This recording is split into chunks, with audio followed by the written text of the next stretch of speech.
Hi, I'm Kate Thorpe, and today I want to talk about one of the biggest factors that affects our ability to sleep.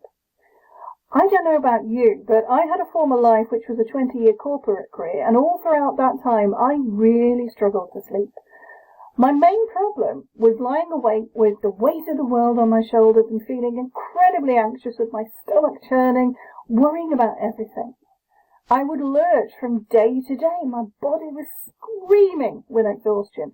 My mind was in such a fog it was really difficult to make decisions between red and blue, pizza or curry, and the very straightforward things suddenly became really complicated. And if you're watching this, you probably understand what that's like too. Whether you call it 3 a.m. demons or you call it insomnia, whether you call it early waking or sleepless nights, it doesn't matter. What does matter is how it makes us feel, and quite frankly, it's a living hell. Sleep deprivation is a form of torture, literally as well as figuratively. And so if this resonates with you, I want to reassure you firstly that I get what it's like, and secondly, assure you that these issues can be overcome. It's my experience in my current life as a therapist and therapeutic coach that there are 3 things that really impact on sleep, and the first one that I'm talking about today is lifestyle.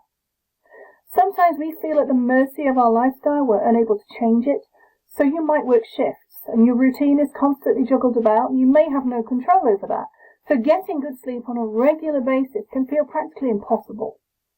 Or you might have dependents at home that need you in the night, maybe young children or disabled relatives. In my case, it's elderly dogs, who need a bit of TLC in the night, sometimes several times. And again, we can't change this, and so we can feel powerless to feel any different. And we get used to feeling like, oh, tomorrow's going to be such a bad day, because I've been woken up yet again. And other lifestyle issues like habits have a massive impact. Things like work, career, exercise, diet, drinks, caffeine, and all of that stuff. And how many times have we said, tomorrow I'll start eating healthily, tomorrow I'll go to the gym, on Monday I'm going to change how I'm doing things, and it feels like such an uphill struggle. There is so much of lifestyle, so much that lifestyle encompasses, and that's why it's one of the main aspects of ourselves, of our human experience, that impacts on our ability to sleep well. And the truth is that while there are things that we can't control, there are many other things that we can control.